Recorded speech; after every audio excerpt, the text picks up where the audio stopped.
Love righteousness, you that be judges of the earth. Think of the Lord with a good heart, and in simplicity of heart seek him. For he will be found of them that tempt him not, and shows himself to such as do not distrust him. For froward thoughts separate from God, and his power, when it is tried, reproves the unwise. For into a malicious soul wisdom will not enter, nor dwell in the body that is subject to sin. For the Holy Spirit of discipline will flee deceit, and remove from thoughts that are without understanding, and will not abide when unrighteousness comes in. For wisdom is a loving spirit, and will not acquit a blasphemer of his words. For God is witness of his reins, and a true beholder of his heart, and a hearer of his tongue. For the Spirit of the Lord fills the world, and that which contains all things has knowledge of the voice. Therefore he that speaks unrighteous things cannot be hid, neither will vengeance, when it punishes, pass by him. For inquisition will be made into the counsels of the ungodly, and the sound of his words will come to the Lord for the manifestation of his wicked deeds. For the ear of jealousy hears all things, and the noise of murmurings is not hid. Therefore beware of murmuring, which is unprofitable, and refrain your tongue from backbiting. For there is no word so secret that will go for naught, and the mouth that belies slays the soul. Seek not death in the error of your life, and pull not upon yourselves destruction with the works of your hands. For God made not death, neither does he have pleasure in the destruction of the living. For he created all things, that they might have their being, and the generations of the world were healthful, and there is no poison of destruction in them, nor the kingdom of death upon the earth. For righteousness is immortal, but ungodly men with their works and words called it to them. For when they thought to have it their friend, they consumed to naught, and made a covenant with it, because they are worthy to take part with it. For the ungodly said, reasoning with themselves, but not aright, our life is short and tedious, and in the death of a man there is no remedy, neither was there any man known to have returned from the grave. For we are born at all adventure, and we will be hereafter as though we had never been. For the breath in our nostrils is as smoke, and a little spark in the moving of our heart. That being extinguished, our body will be turned into ashes, and our spirit will vanish as the soft air. And our name will be forgotten in time, and no man will have our works in remembrance. And our life will pass away as the trace of a cloud, and will be dispersed as a mist that is driven away with the beams of the sun, and overcome with the heat thereof. For our time is a very shadow that passes away, and after our end there is no returning. For it is fast sealed, so that no man comes again. Come on, therefore, let us enjoy the good things that are present, and let us speedily use the creatures like as in youth. Let us fill ourselves with costly wine and ointments, and let no flower of the spring pass by us. Let us crown ourselves with rosebuds before they be withered. Let none of us go without his part of our voluptuousness. Let us leave tokens of our joyfulness in every place. For this is our portion, and our lot is this. Let us oppress the poor righteous man. Let us not spare the widow, nor reverence the ancient gray hairs of the aged. Let our strength be the law of justice, for that what is feeble is found to be nothing worth. Let us lie in wait for the righteous, because he is not for our turn, and he is clean contrary to our doings. He upbraids us with our offending of the law, and objects to our infamy the transgressions of our education. He professes to have the knowledge of God, and he calls himself the child of the Lord. He was made to reprove our thoughts. He is grievous to us, even to behold. For his life is not like other men's. His ways are of another fashion. We are esteemed of him as counterfeits. He abstains from our ways as from filthiness. He pronounces the end of the just to be blessed, and makes his boast that God is his Father. Let us see if his words be true, and let us prove what will happen in the end of him. For if the just man be the Son of God, he will help him, and deliver him from the hand of his enemies. Let us examine him with despitefulness and torture, that we may know his meekness, and prove his patience. Let us condemn him with a shameful death, for by his own saying he will be respected.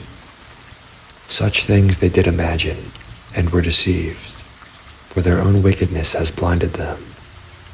As for the mysteries of God, they knew them not, neither did they hope for the wages of righteousness, nor discerned a reward for blameless souls. For God created man to be immortal, and made him to be an image of his own eternity. Nevertheless, through envy of the devil came death into the world, and they that do hold of his side do find it. But the souls of the righteous are in the hand of God, and there will no torment touch them. In the sight of the unwise they seemed to die, and their departure is taken for misery, and their going from us to be utter destruction. But they are in peace. For though they be punished in the sight of men, yet is their hope full of immortality. And having been a little chastised, they will be greatly rewarded. For God proved them, and found them worthy for himself. As gold in the furnace has he tried them, and received them as a burnt offering. And in the time of their visitation they will shine, and run to and fro like sparks among the stubble. They will judge the nations, and have dominion over the people, and their Lord will reign forever. They that put their trust in him will understand the truth, and such as be faithful in love will abide with him. For grace and mercy is to his saints, and he has care for his elect.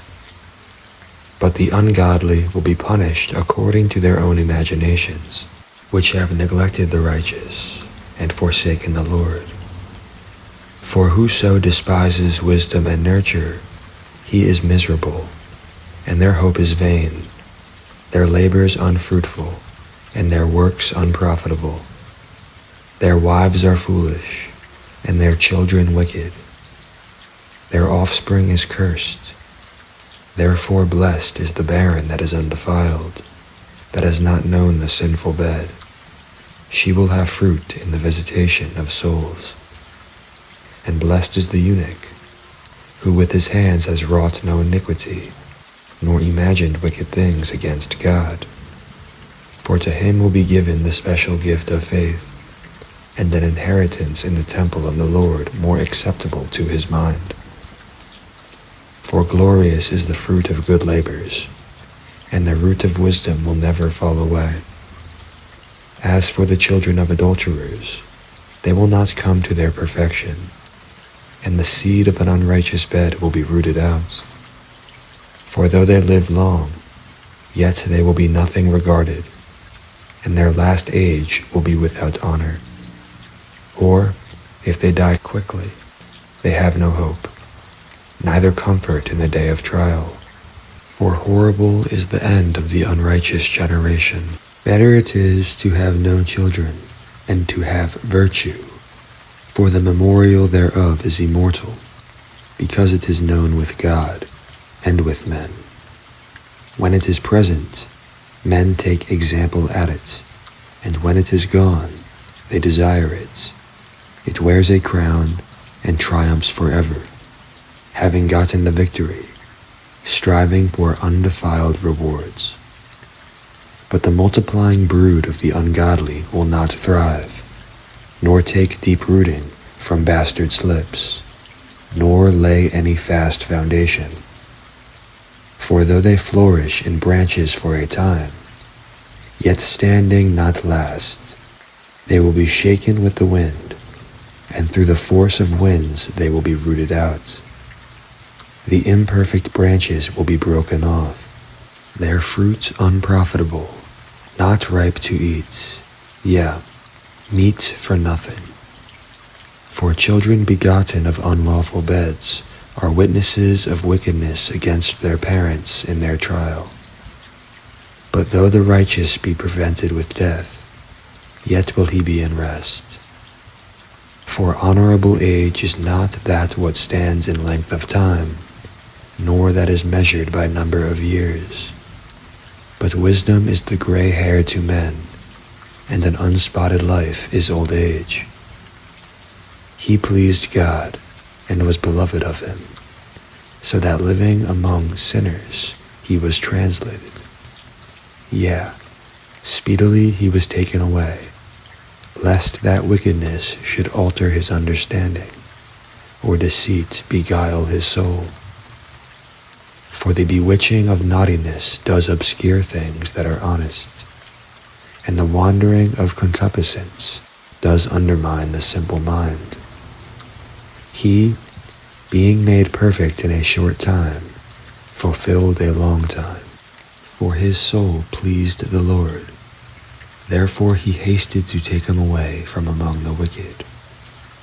This the people saw, and understood it not, neither did they lay this up in their minds, that his grace and mercy is with his saints, and that he has respect to his chosen. Thus the righteous that is dead will condemn the ungodly that are living, and youth that is soon perfected the many years and old age of the unrighteous. For they will see the end of the wise, and will not understand what God in his counsel has decreed of him, and to what end the Lord has set him in safety. They will see him and despise him, but God will laugh them to scorn, and they will hereafter be a vile carcass, and a reproach among the dead for evermore. For he will rend them, and cast them down headlong, that they will be speechless, and he will shake them from the foundation, and they will be utterly laid waste, and be in sorrow, and their memorial will perish. And when they cast up the accounts of their sins, they will come with fear, and their own iniquities will convince them to their face. Then will the righteous man stand in great boldness before the face of such as have afflicted him, and made no account of his labors. When they see it, they will be troubled with terrible fear, and will be amazed at the strangeness of his salvation, so far beyond all that they looked for. And they, repenting and groaning for anguish of spirit, will they say within themselves, This was he whom we had sometimes in derision, and a proverb of reproach. We fools accounted his life madness, and his end to be without honor. How is he numbered among the children of God, and his lot is among the saints? Therefore we have erred from the way of truth, and the light of righteousness has not shined to us, and the Son of righteousness rose not upon us. We wearied ourselves in the way of wickedness and destruction. We have gone through deserts, where there lay no way. But as for the way of the Lord, we have not known it. What has pride profited us? Or what good has riches with our vaunting brought us? All those things are passed away like a shadow, and as a post that hasted by, and as a ship that passes over the waves of the water, that when it is gone by, the trace thereof cannot be found, neither the pathway of the keel in the waves.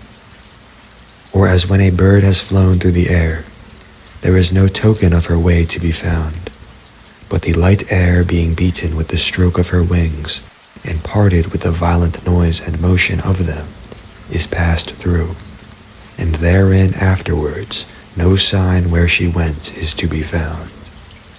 Or like as when an arrow is shot at a mark, it parts the air, that immediately comes together again, so that a man cannot know where it went through. Even so we in like manner, as soon as we were born, began to draw to our end, and had no sign of virtue to show, but were consumed in our own wickedness. For the hope of the ungodly is like dust that is blown away with the wind, like a thin froth that is driven away with the storm, like as the smoke that is dispersed here and there with a tempest, and passes away as the remembrance of a guest that tarries but a day. But the righteous live forevermore. Their reward also is with the Lord, and the care of them is with the Most High. Therefore will they receive a glorious kingdom, and a beautiful crown from the Lord's hand. For with his right hand will he cover them, and with his arm will he protect them. He will take to him his jealousy for complete armor, and make the creature his weapon for the revenge of his enemies. He will put on righteousness as a breastplate, and true judgment instead of a helmet. He will take holiness for an invisible shield. His severe wrath will he sharpen for a sword, and the world will fight with him against the unwise. Then will the right-aiming thunderbolts go abroad, and from the clouds, as from a well-drawn bow, will they fly to the mark. And hailstones full of wrath will be cast as out of a stone bow, and the water of the sea will rage against them, and the floods will cruelly drown them. Yeah, a mighty wind will stand up against them, and like a storm will blow them away. Thus iniquity will lay waste the whole earth, and ill-dealing will overthrow the thrones of the mighty. Hear therefore, O you kings, and understand. Learn, you that be judges of the ends of the earth. Give ear, you that rule the people, and glory in the multitude of nations. For power is given to you of the Lord, and sovereignty from the highest, who will try your works, and search out your counsels. Because, being ministers of his kingdom, you have not judged aright, nor kept the law, nor walked after the counsel of God. Horribly and speedily will he come upon you, for a sharp judgment will be to them that be in high places. For mercy will soon pardon the meanest, but mighty men will be mightily tormented. For he that is Lord over all will fear no man's person, neither will he stand in awe of any man's greatness. For he has made the small and great, and cares for all alike. But a sore trial will come upon the mighty. To you therefore, O kings, do I speak, that you may learn wisdom, and not fall away. For they that keep holiness holily will be judged holy, and they that have learned such things will find what to answer. Therefore set your affection upon my words, desire them, and you will be instructed. Wisdom is glorious, and never fades away. Yeah, she is easily seen of them that love her, and found of such as seek her.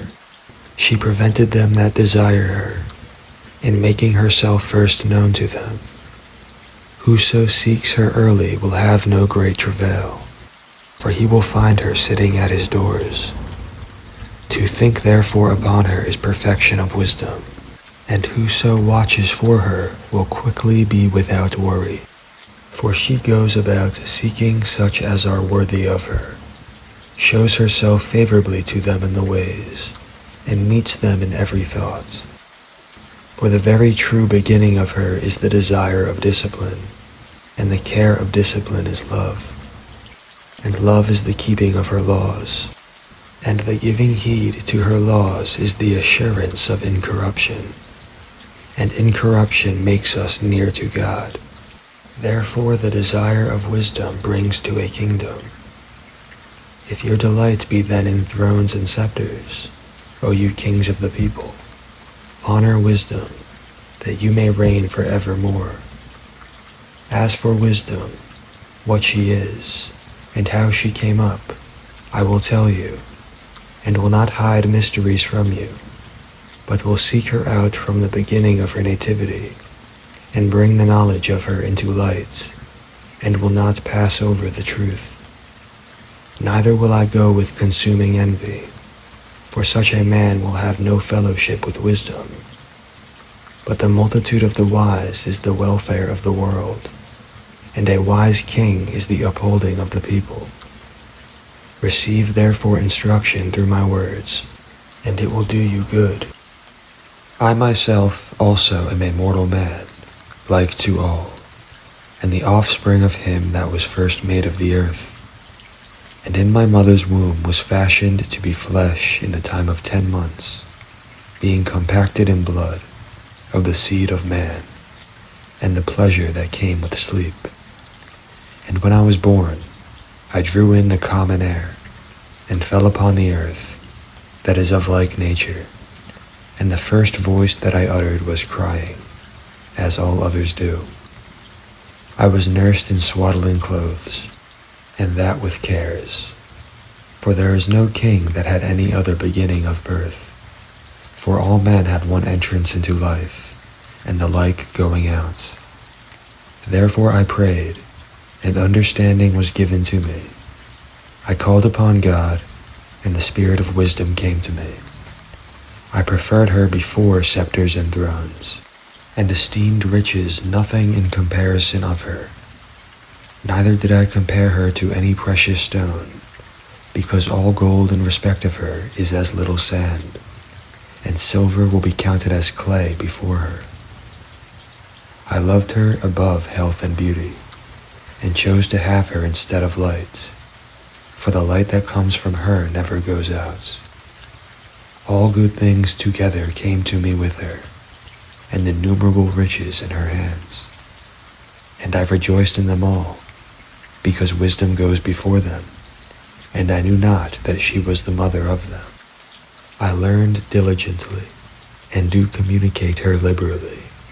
I do not hide her riches, for she is a treasure to men that never fails, which they that use become the friends of God, being commended for the gifts that come from learning. God has granted me to speak as I would, and to conceive as is meet for the things that are given to me, because it is he that leads to wisdom, and directs the wise. For in his hand are both we and our words, all wisdom also, and knowledge of workmanship.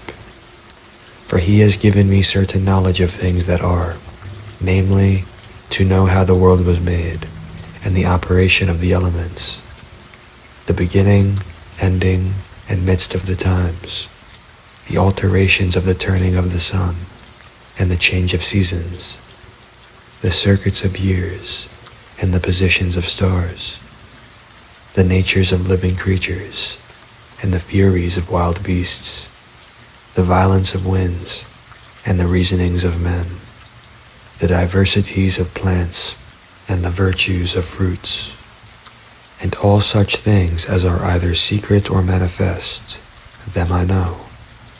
For wisdom, which is the worker of all things, taught me.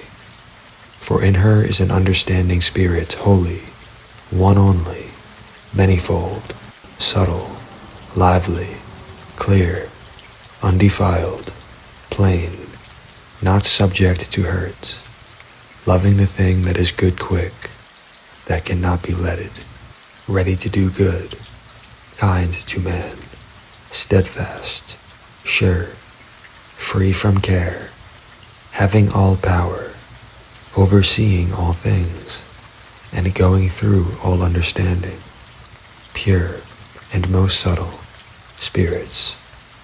For wisdom is more moving than any motion. She passes and goes through all things by reason of her pureness. For she is the breath of the power of God, and a pure influence flowing from the glory of the Almighty. Therefore can no defiled thing fall into her.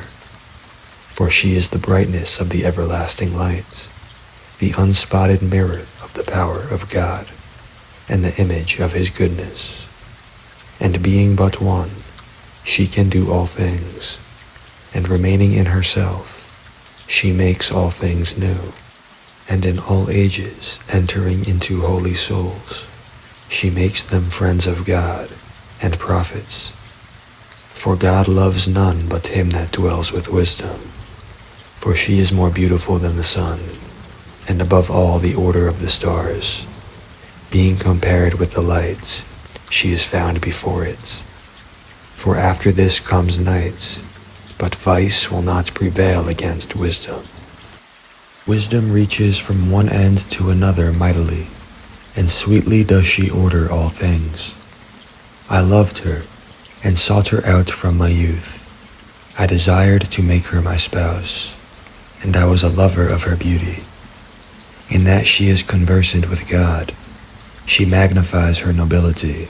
Yea, the Lord of all things himself loved her. For she is privy to the mysteries of the knowledge of God, and a lover of his works. If riches be a possession to be desired in this life, what is richer than wisdom, that works all things? And if prudence work, who of all that are is a more cunning workman than she? And if a man love righteousness, her labors are virtues. For she teaches temperance and prudence, justice and fortitude, which are such things as men can have nothing more profitable in their life. If a man desire much experience, she knows things of old, and conjectures aright what is to come. She knows the subtleties of speeches, and can expound dark sentences. She foresees signs and wonders, and the events of seasons and times. Therefore I purposed to take her to me to live with me, knowing that she would be a counselor of good things, and a comfort in cares and grief. For her sake I will have estimation among the multitude, and honor with the elders, though I be young. I will be found of a quick conceit in judgment, and will be admired in the sight of great men. When I hold my tongue, they will bide my leisure, and when I speak, they will give good ear to me. If I talk much, they will lay their hands upon their mouth.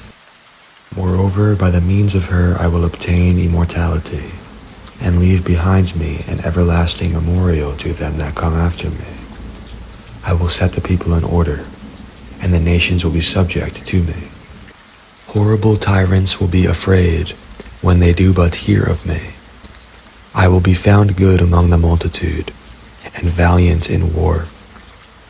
After I am come into my house, I will repose myself with her, for her conversation has no bitterness, and to live with her has no sorrow, but mirth and joy. Now when I considered these things in myself, and pondered them in my heart, how that to be allied to wisdom is immortality, and great pleasure it is to have her friendship, and in the works of her hands are infinite riches, and in the exercise of conference with her, prudence, and in talking with her, a good report. I went about seeking how to take her to me, for I was a witty child, and had a good spirit. Yea, rather, being good, I came into a body undefiled. Nevertheless, when I perceived that I could not otherwise obtain her, except God gave her to me, and that was a point of wisdom also, to know whose gift she was, I prayed to the Lord, and besought him, and with my whole heart I said, O God of my fathers, and Lord of mercy, who has made all things with your word, and ordained man through your wisdom, that he should have dominion over the creatures that you have made, and order the world according to equity and righteousness, and execute judgment with an upright heart. Give me wisdom that sits by your throne, and reject me not from among your children. For I, your servant and son of your handmaid, am a feeble person, and of a short time, and too young for the understanding of judgment and laws. For though a man be never so perfect among the children of men, yet if your wisdom be not with him, he will be nothing regarded. You have chosen me to be a king of your people, and a judge of your sons and daughters. You have commanded me to build a temple upon your holy mount, and an altar in the city where you dwell, a resemblance of the holy tabernacle that you have prepared from the beginning. And wisdom was with you, that knows your works, and was present when you made the world, and knew what was acceptable in your sight, and right in your commandments. O send her out of your holy heavens, and from the throne of your glory, that being present she may labor with me, that I may know what is pleasing to you. For she knows and understands all things, and she will lead me soberly in my doings, and preserve me in her power. So will my works be acceptable, and then will I judge your people righteously, and be worthy to sit in my Father's seat. For what man is he that can know the counsel of God, or who can think what the will of the Lord is? For the thoughts of mortal men are miserable, and our devices are but uncertain. For the corruptible body presses down the soul, and the earthy tabernacle weighs down the mind that muses upon many things. And hardly do we guess aright at things that are upon the earth, and with labor do we find the things that are before us. But the things that are in heaven, who has searched out? And your counsel who has known, except if you give wisdom, and send your Holy Spirit from above? For so the ways of them that lived on the earth were reformed, and men were taught the things that are pleasing to you, and were saved through wisdom. She preserved the first formed father of the world, that was created alone, and brought him out of his fall, and gave him power to rule all things. But when the unrighteous went away from her in his anger, he perished also in the fury wherewith he murdered his brother. For whose cause the earth being drowned with the flood, wisdom again preserved it, and directed the course of the righteous in a piece of wood of small value. Moreover, the nations in their wicked conspiracy being confounded, she found out the righteous, and preserved him blameless to God, and kept him strong against his tender compassion toward his son. When the ungodly perished, she delivered the righteous man, who fled from the fire that fell down upon the 5 cities, of whose wickedness even to this day the wasteland that smokes is a testimony, and plants bearing fruit that never come to ripeness, and a standing pillar of salt is a monument of an unbelieving soul. For regarding not wisdom, they received not only this hurt, that they knew not the things that were good, but also left behind them to the world a memorial of their foolishness, so that in the things wherein they offended, they could not so much as be hid. But wisdom delivered from pain those that attended upon her. When the righteous fled from his brother's wrath, she guided him in right paths, showed him the kingdom of God, and gave him knowledge of holy things, made him rich in his travels, and multiplied the fruit of his labors. In the covetousness of such as oppressed him, she stood by him, and made him rich. She defended him from his enemies, and kept him safe from those that lay in wait. And in a sore conflict she gave him the victory, that he might know that goodness is stronger than all. When the righteous was sold, she forsook him not, but delivered him from sin. She went down with him into the pit, and left him not in bonds, till she brought him the scepter of the kingdom, and power against those that oppressed him. As for them that had accused him, she showed them to be liars, and gave him perpetual glory. She delivered the righteous people and blameless seed from the nation that oppressed them. She entered into the soul of the servant of the Lord, and withstood dreadful kings in wonders and signs, rendered to the righteous a reward of their labors, guided them in a marvelous way, and was to them for a cover by day, and a light of the stars in the night season, brought them through the Red Sea, led them through much water, but she drowned their enemies, and cast them out of the bottom of the deep. Therefore the righteous spoiled the ungodly, and praised your holy name, O Lord, and magnified with one accord your hand that fought for them. For wisdom opened the mouth of the dumb, and made the tongues of them that cannot speak eloquent. She prospered their works in the hand of the holy prophets. They went through the wilderness that was not inhabited, and pitched tents in places where there lay no way. They stood against their enemies, and were avenged of their adversaries. When they were thirsty, they called upon you, and water was given to them out of the flinty rock, and their thirst was quenched out of the hard stone. For by what things their enemies were punished, by the same they in their need were benefited. For instead of a perpetual running river troubled with foul blood, for a manifest reproof of that commandment, whereby the infants were slain, you gave to them an abundance of water by a means that they hoped not for, declaring by that thirst then how that you had punished their adversaries. For when they were tried albeit but in mercy chastised, they knew how the ungodly were judged in wrath and tormented, thirsting in another manner than the just. For these you did admonish and try, as a father, but the other, as a severe king, you did condemn and punish. Whether they were present or absent, they were vexed alike. For a double grief came upon them, and a groaning for the remembrance of things past. For when they heard by their own punishments the other to be benefited, they had some feeling of the Lord, for whom they respected with scorn, when he was long before thrown out at the casting forth of the infants. Him in the end, when they saw what came to pass, they admired.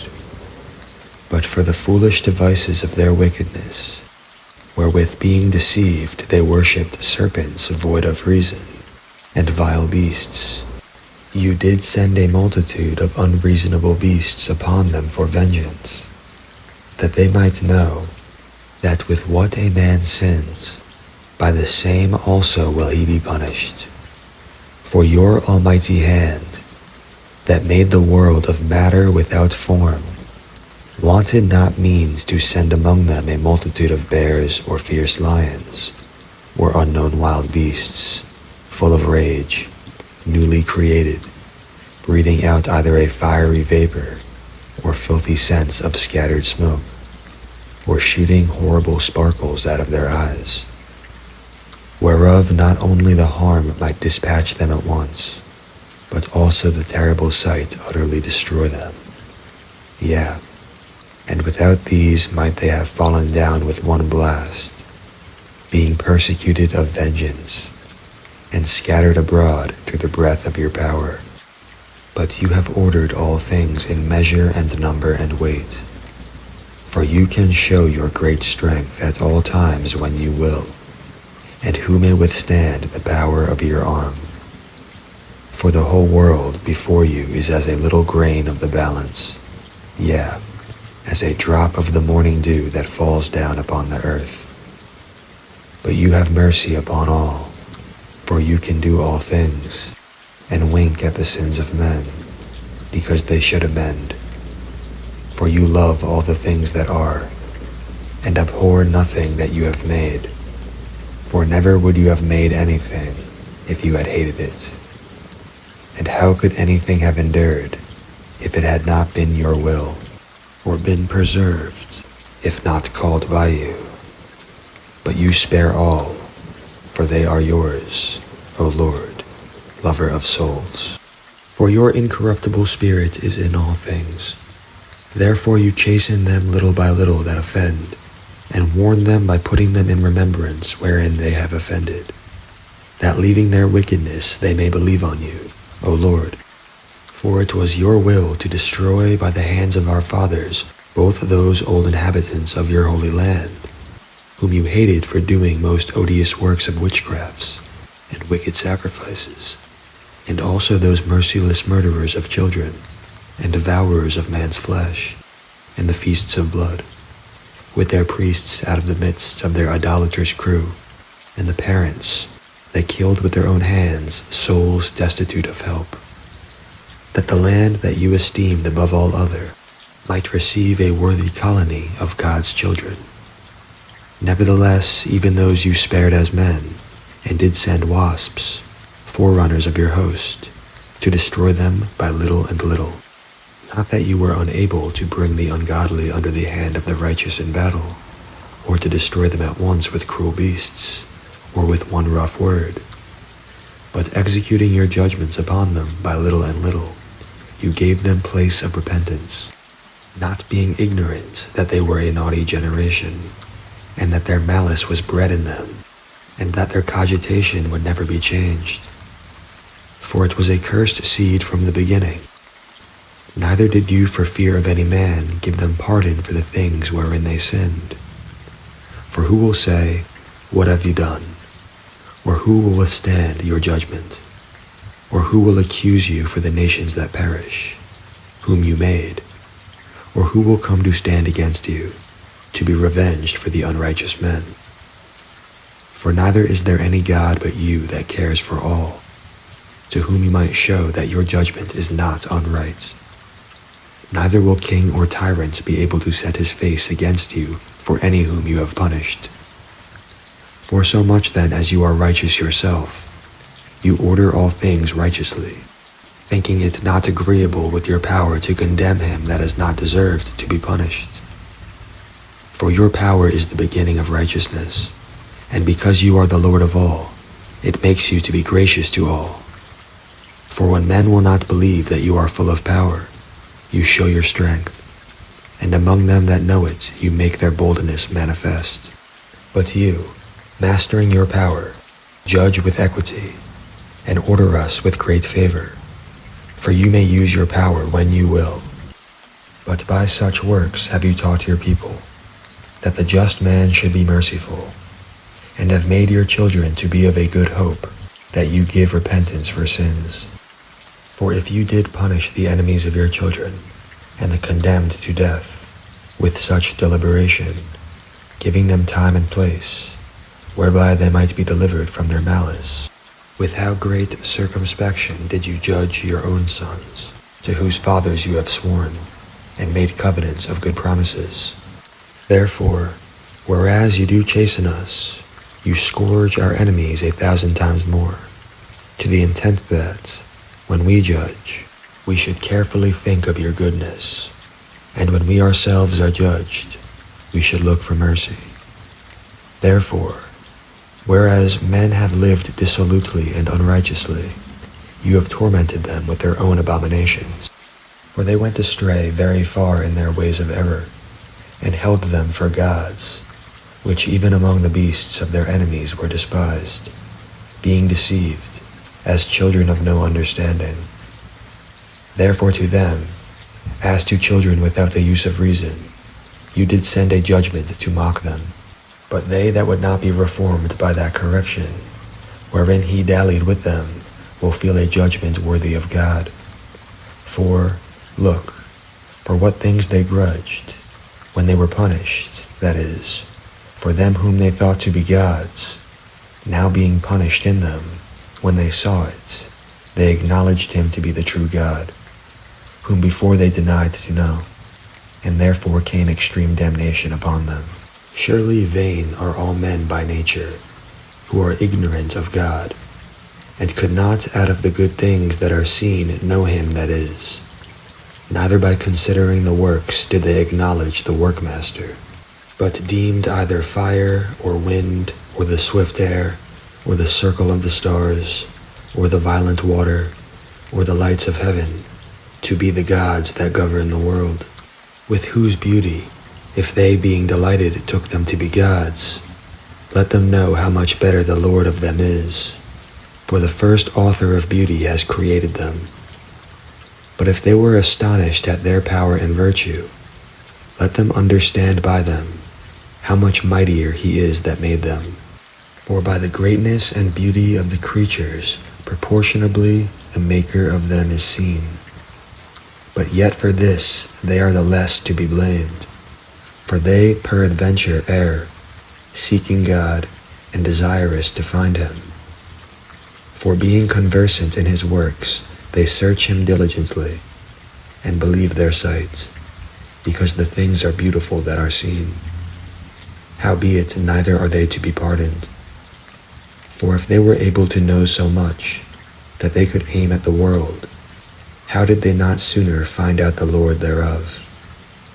But miserable are they, in dead things is their hope, who call them gods, that are the works of men's hands, gold and silver, to show art in, and resemblances of beasts, or a stone good for nothing, the work of an ancient hand.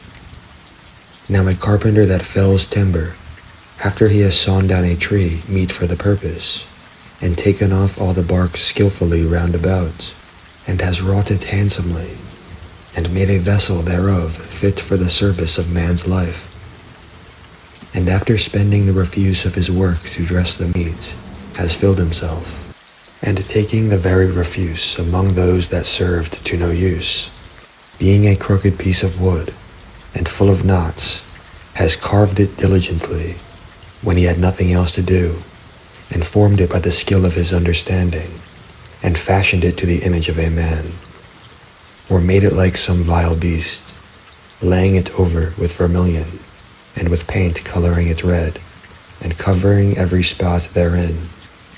And when he had made a convenient room for it, set it in a wall, and made it fast with iron. For he provided for it that it might not fall, knowing that it was unable to help itself, for it is an image, and has need of help.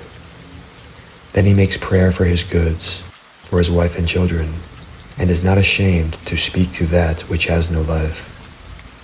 For health he calls upon that what is weak, for life he prays to that what is dead. For aid humbly beseeches that which has least means to help, and for a good journey he asks of that which cannot set a foot forward. And for gaining and getting, and for good success of his hands, asks ability to do of him that is most unable to do anything. Again, one preparing himself to sail, and about to pass through the raging waves, calls upon a piece of wood more rotten than the vessel that carries him. For truly desire of gain devised that, and the workman built it by his skill. But your providence, O Father, governs it. For you have made a way in the sea, and a safe path in the waves, showing that you can save from all danger, yea, though a man went to sea. Nevertheless, you would not that the works of your wisdom should be idle, and therefore do men commit their lives to a small piece of wood, and passing through the rough sea in a weak vessel are saved. For in the old time also, when the proud giants perished, the hope of the world governed by your hand escaped in a weak vessel, and left to all ages a seed of generation. For blessed is the wood whereby righteousness comes, but that which is made with hands is cursed, as well it, as he that made it, he, because he made it, and it, because, being corruptible, it was called God. For the ungodly and his ungodliness are both alike hateful to God. For that which is made will be punished together with him that made it. Therefore, even upon the idols of the Gentiles will there be a visitation, because in the creature of God they are become an abomination, and stumbling blocks to the souls of men, and a snare to the feet of the unwise. For the devising of idols was the beginning of spiritual fornication, and the invention of them the corruption of life. For neither were they from the beginning, neither will they be forever. For by the vain glory of men they entered into the world, and therefore will they come shortly to an end. For a father afflicted with untimely mourning, when he has made an image of his child soon taken away, now honored him as a god, that was then a dead man, and delivered to those that were under him ceremonies and sacrifices. Thus in the process of time an ungodly custom grown strong was kept as a law, and graven images were worshipped by the commandments of kings, whom men could not honor in presence, because they dwelt far off. They took the counterfeit of his visage from far, and made an express image of a king whom they honored, to the end that by this their frowardness they might flatter him that was absent, as if he were present.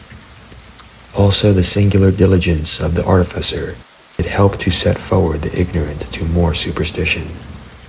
For he, peradventure willing to please one in authority, forced all his skill to make the resemblance of the best fashion. And so the multitude, allured by the grace of the work, took him now for a god, which a little before was but honored. And this was an occasion to deceive the world. For men, serving either calamity or tyranny, did ascribe to stones and stocks the incommunicable name. Moreover, this was not enough for them, that they erred in the knowledge of God, but whereas they lived in the great war of ignorance, those so great plagues they called peace. For while they slew their children in sacrifices, or used secret ceremonies, or made revellings of strange rites, they kept neither lives nor marriages any longer undefiled, but either one slew another traitorously, or grieved him by adultery. So that there reigned in all men without exception blood, manslaughter, theft, and dissimulation, corruption, unfaithfulness, tumults, perjury, disquieting of good men, forgetfulness of good turns, defiling of souls, changing of kind, disorder in marriages, adultery, and shameless uncleanness.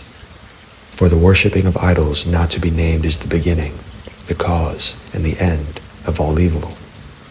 For either they are mad when they be merry, or prophesy lies, or live unjustly, and else forswear themselves. For insomuch as their trust is in idols, that have no life, though they swear falsely, yet they look not to be hurt. Howbeit, for both causes will they be justly punished, both because they thought not well of God, giving heed to idols, and also unjustly swore in deceit, despising holiness. For it is not the power of them by whom they swear, but it is the just vengeance of sinners, that punishes always the offense of the ungodly. But you, O God, are gracious and true, long-suffering, and in mercy ordering all things. For if we sin, we are yours, knowing your power. But we will not sin, knowing that we are counted yours. For to know you is perfect righteousness. Yeah, to know your power is the root of immortality. For neither did the mischievous invention of men deceive us, nor an image spotted with diverse colors, the painter's fruitless labor, the sight whereof entices fools to lust after it, and so they desire the form of a dead image that has no breath.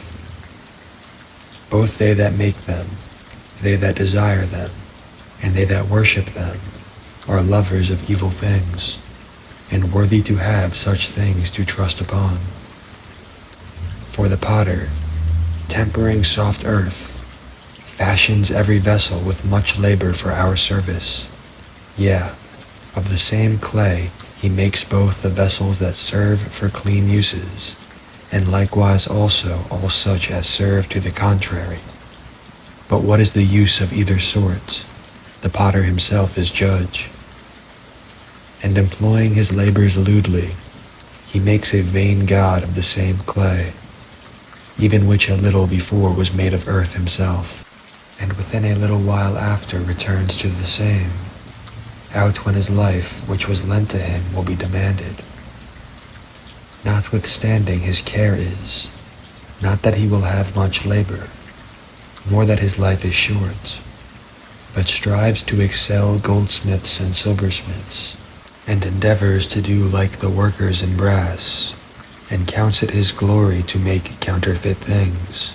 His heart is ashes, his hope is more vile than earth, and his life of less value than clay. For as much as he knew not his Maker, and him that inspired into him an active soul, and breathed in a living spirit, but they counted our life a pastime, and our time here a market for gain. For, they say, you must be getting every way, though it be by evil means. For this man, that of earthly matter makes brittle vessels and graven images, knows himself to offend above all others.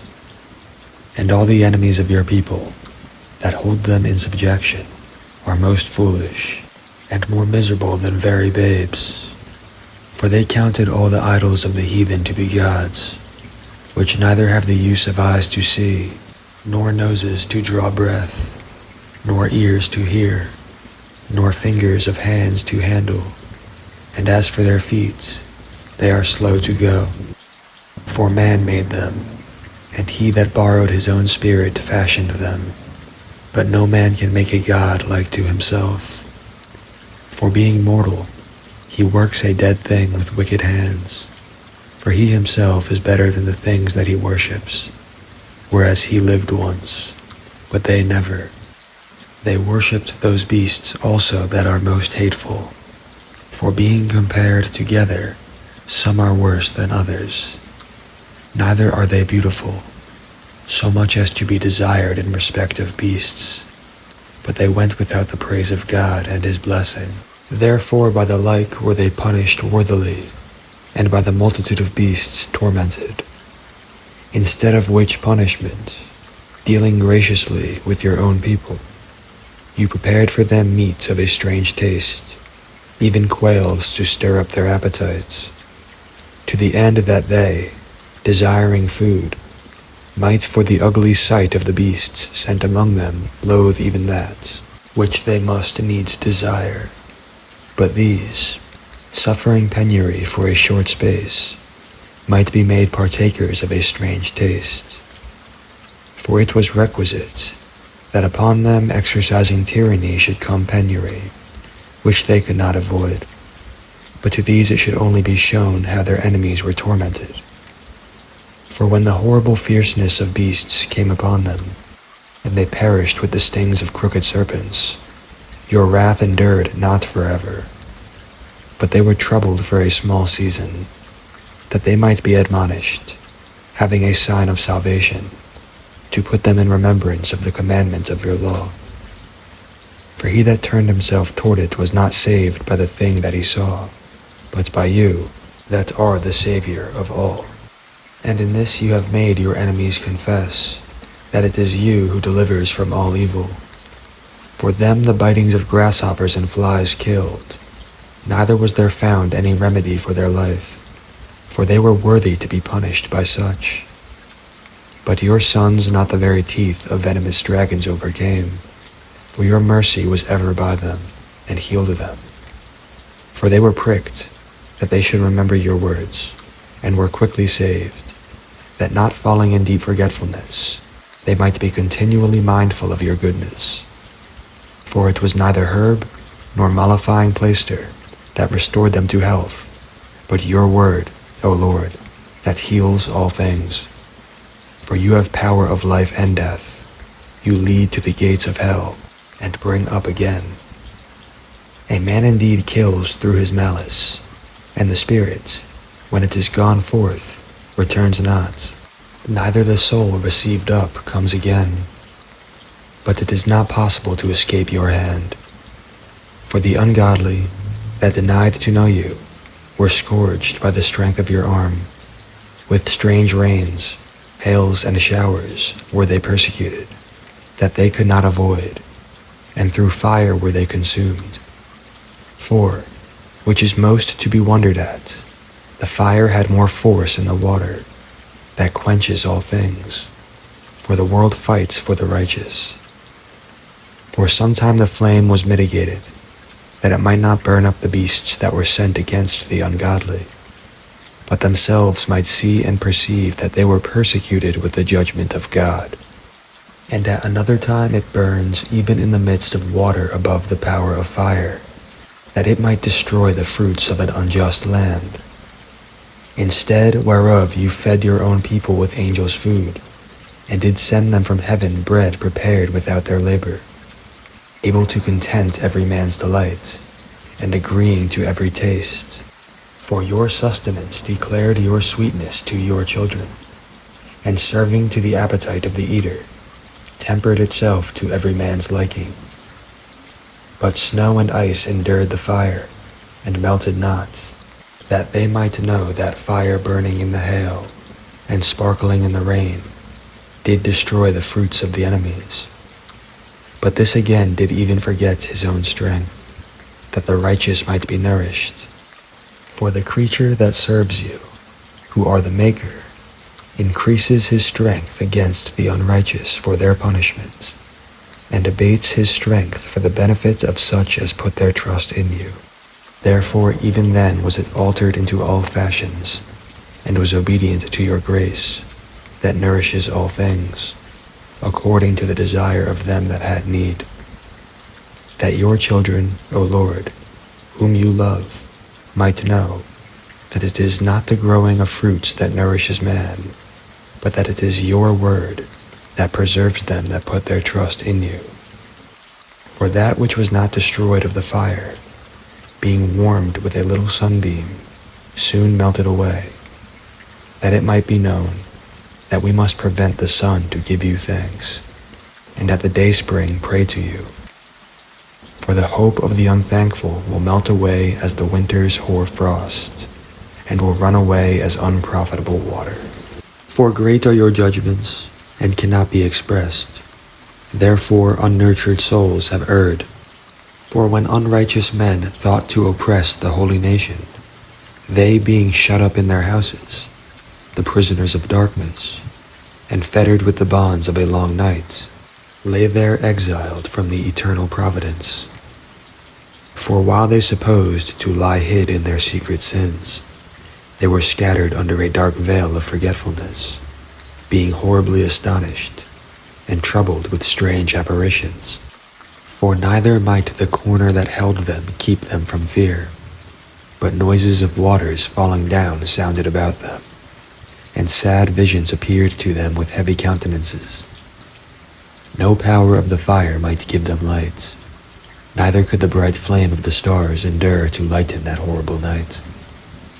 Only there appeared to them a fire kindled of itself, very dreadful. For being much terrified, they thought the things that they saw to be worse than the sight they saw not.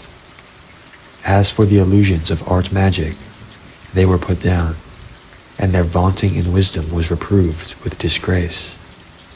For they, that promised to drive away terrors and troubles from a sick soul, were sick themselves of fear, worthy to be laughed at. For though no terrible thing did fear them, yet being scared with beasts that passed by, and hissing of serpents, they died for fear, denying that they saw the air, which could of no side be avoided. For wickedness, condemned by her own witness, is very timorous, and being pressed with conscience, always forecasts grievous things. For fear is nothing else but a betraying of the succors that reason offers, and the expectation from within, being less, counts the ignorance more than the cause that brings the torment.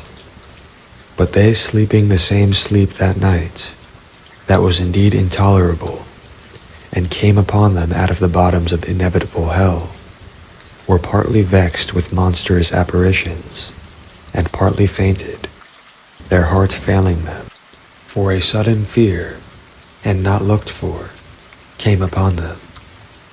So then whosoever there fell down straitly kept, shut up in a prison without iron bars.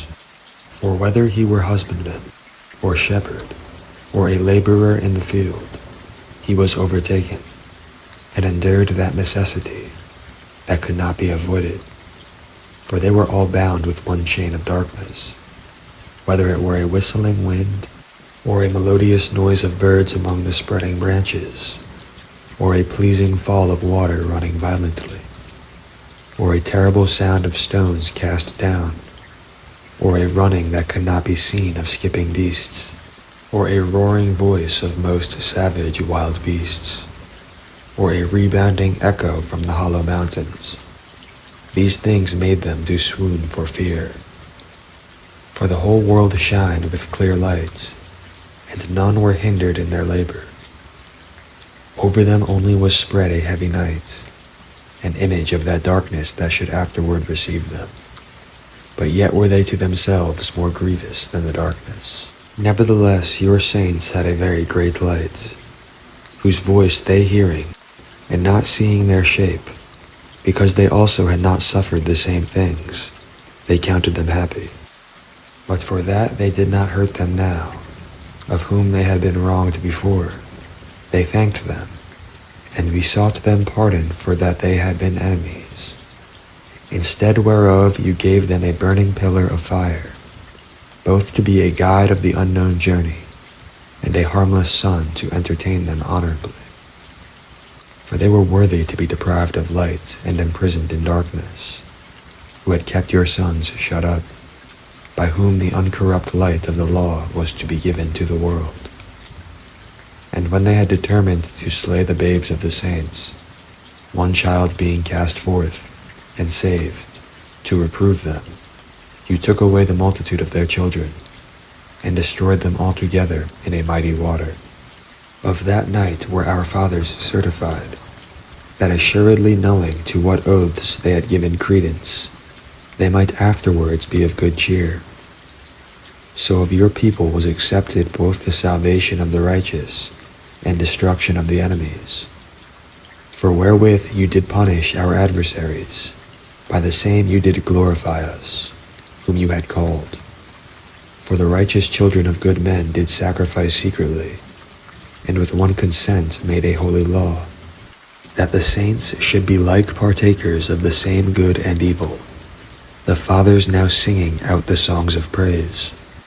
But on the other side there sounded an ill-according cry of the enemies, and a lamentable noise was carried abroad for children that were bewailed. The master and the servant were punished after one manner, and like as the king, so suffered the common person. So they all together had innumerable dead with one kind of death, neither were the living sufficient to bury them, for in one moment the noblest offspring of them was destroyed. For whereas they would not believe anything by reason of the enchantments, upon the destruction of the firstborn, they acknowledged this people to be the sons of God. For while all things were in quiet silence, and that night was in the midst of her swift course, your almighty word leaped down from heaven out of your royal throne, as a fierce man of war into the midst of a land of destruction, and brought your unfeigned commandment as a sharp sword, and standing up filled all things with death, and it touched the heaven, but it stood upon the earth. Then suddenly visions of horrible dreams troubled them sore, and terrors came upon them unlooked for, and one thrown here, and another there, half dead, showed the cause of his death. For the dreams that troubled them did foreshow this, lest they should perish, and not know why they were afflicted. Yea, the tasting of death touched the righteous also, and there was a destruction of the multitude in the wilderness, but the wrath endured not long. For then the blameless man made haste, and stood forth to defend them, and bringing the shield of his proper ministry, even prayer, and the propitiation of incense, set himself against the wrath, and so brought the calamity to an end, declaring that he was your servant. So he overcame the destroyer, not with strength of body, nor force of arms, but with a word subdued him that punished, alleging the oaths and covenants made with the fathers. For when the dead were now fallen down by heaps one upon another, standing between, he stayed the wrath, and parted the way to the living. For in the long garment was the whole world, And in the 4 rows of the stones was the glory of the Father's graven, and your majesty upon the diadem of his head. To these the destroyer gave place, and was afraid of them, for it was enough that they only tasted of the wrath. As for the ungodly, wrath came upon them without mercy to the end, for he knew before what they would do, how that having given them leave to depart, and sent them hastily away, they would repent and pursue them. For while they were yet mourning and making lamentation at the graves of the dead, they added another foolish device, and pursued them as fugitives, whom they had entreated to be gone. For the destiny, whereof they were worthy, drew them to this end, and made them forget the things that had already happened, that they might fulfill the punishment that was wanting to their torments, and that your people might pass a wonderful way, but they might find a strange death. For the whole creature in his proper kind was fashioned again anew, serving the peculiar commandments that were given to them, that your children might be kept without hurt. As namely, a cloud shadowing the camp, and where water stood before, dry land appeared, and out of the Red Sea a way without impediment, and out of the violent stream a green field, wherethrough all the people went that were defended with your hand, seeing your marvelous strange wonders. For they went at large like horses, and leaped like lambs, praising you, O Lord, who had delivered them. For they were yet mindful of the things that were done while they sojourned in the strange land, how the ground brought forth flies instead of cattle, and how the river cast up a multitude of frogs instead of fishes. But afterwards they saw a new generation of fowls, when, being led with their appetite, they asked delicate meats. For quails came up to them from the sea for their contentment, and punishments came upon the sinners not without former signs by the force of thunders, for they suffered justly according to their own wickedness, insomuch as they used a more hard and hateful behavior toward strangers. For the Sodomites did not receive those whom they knew not when they came, but these brought friends into bondage, that had well deserved of them. And not only so, but peradventure some respect will be had of those, because they used strangers not friendly. But these very grievously afflicted them, whom they had received with feastings, and were already made partakers of the same laws with them. Therefore even with blindness were these stricken, as those were at the doors of the righteous man, when, being compassed about with horrible great darkness, every one sought the passage of his own doors. For the elements were changed in themselves by a kind of harmony, like as in a psaltery notes change the name of the tune, and yet are always sounds, which may well be perceived by the sight of the things that have been done. For earthly things were turned into watery, and the things that before swam in the water now went upon the ground. The fire had power in the water, forgetting his own virtue, and the water forgot his own quenching nature.